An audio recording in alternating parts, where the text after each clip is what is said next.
প্রতিষ্ঠা হলে এগুলো থাকবে না। তাহলে আমাদের সকল কিছুর আগে আল্লাহর আইন প্রতিষ্ঠা হওয়ার প্রয়োজন আছে না নাই? কথা বলেন আছে না নাই? আল্লাহর আইন দ্বারা দেশ চলুক আমরা চাই কি চাই না? যদি চেয়ে থাকি আগামী দিন আল্লাহর আইন প্রতিষ্ঠার জন্য আমাদের সর্বোচ্চ চেষ্টা চালাইতে হবে। কথা বলেন ঠিক না? বন্ধুরা আমার, আমরা যে কথা বলছি না, আমরা শুধু হয়তো মনে করি আমাদের ভিতরে ইসলাম সীমাবদ্ধতা নয়। ইসলাম আপনাকে সকল জায়গায় ইসলামটাকে প্রমোট করতে হবে, প্রতিষ্ঠা করতে হবে। সকল জায়গায় আপনার ইসলাম দিয়ে যাচাই বাছাই করতে হবে। শুধুমাত্র নামাজে যাবেন ইসলাম নিয়ে আসবেন না, জাকাতে যাবেন শুধু ইসলাম নিয়ে আসবেন শুধু নয়, হজে যাবেন ইসলাম নিয়ে আসবে নয়, আপনার জীবনের প্রতিটা ক্ষেত্রে ইসলাম নিয়ে আসতে হবে। কথা বলেন ঠিক না? বন্ধুরা আমার, ওই যুগে আবু জেহেলরা চেয়েছিল আল্লাহর জমিন থেকে আল্লাহর দ্বীনটাকে উঠাইয়ে দিবেন, আর বিশ্ব নবীর সাহাবীরা চেষ্টা করেছিলেন কোনোভাবে আল্লাহর জমিন থেকে আল্লাহর আইন বাদ দেওয়া যাবে না। সাহাবা আজমাইনদের জন্য জীবন দিয়েছে, রক্ত দিয়েছে। আল্লাহ তাআলা বলেছেন তোমরা যারা এই কাজগুলো করবা আমি তোমাদের জন্য জান্নাতের ব্যবস্থা করে দিও। বলেন সুবহানাল্লাহ। সুবহানাল্লাহ।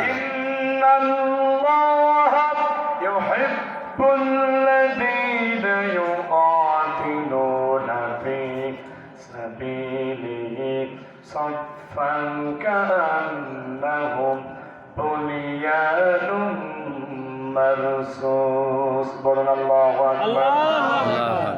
আল্লাহ তাআলা বলেন আমি তাদেরকে ভালোবাসি, আমি তাদেরকে মহব্বত করি, আর আমার জন্য তাদের জন্যই আমার সুন্দর চমৎকার জান্নাত রেখে দিয়েছি। কাদের জন্য রেখে দিয়েছি? যারা আমার জমিনে দ্বীন কায়েমের জন্য, খেলাফত কায়েমের জন্য, ইসলামী আন্দোলনকে বেগবান করার জন্য, আল্লাহর জন্য, আল্লাহর দ্বীন কায়েমের জন্য, আমার শাসন ব্যবস্থা কায়েমের জন্য যারা আমার জমিনে সীসা ডানা প্রাচীরের মতো সারিবদ্ধভাবে লড়াই করবে, রব্বুল আলামিন জানিয়ে দিয়েছেন আমি তাদেরকে ভালোবাসি। বলেন সুবহানাল্লাহ।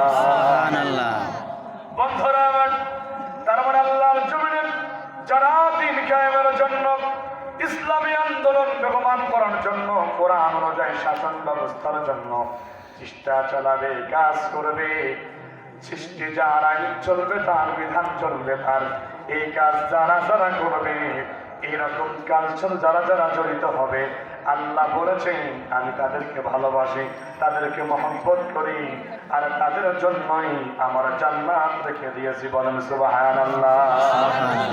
এখন আমরা এখানে যারা আছি জান্নাতে যেতে চাই কি চাই না? কথা বলেন, জান্নাতে যেতে চাই কি চাই না? আমরা এখানে যারা আছি জান্নাতে যেতে চাই। জান্নাতে যাওয়ার জন্য শুধুমাত্র ইচ্ছা করলে হবে না, জান্নাতে যাওয়ার জন্য শুধুমাত্র স্বপ্ন দেখলে হবে না, জান্নাতে যাওয়ার জন্য শুধুমাত্র স্বপ্ন বুকে বেঁধে থাকলে হবে না, জান্নাতে যাওয়ার জন্য আপনার চেষ্টা থাকতে হবে 100%। কথা বলেন ঠিক কিনা?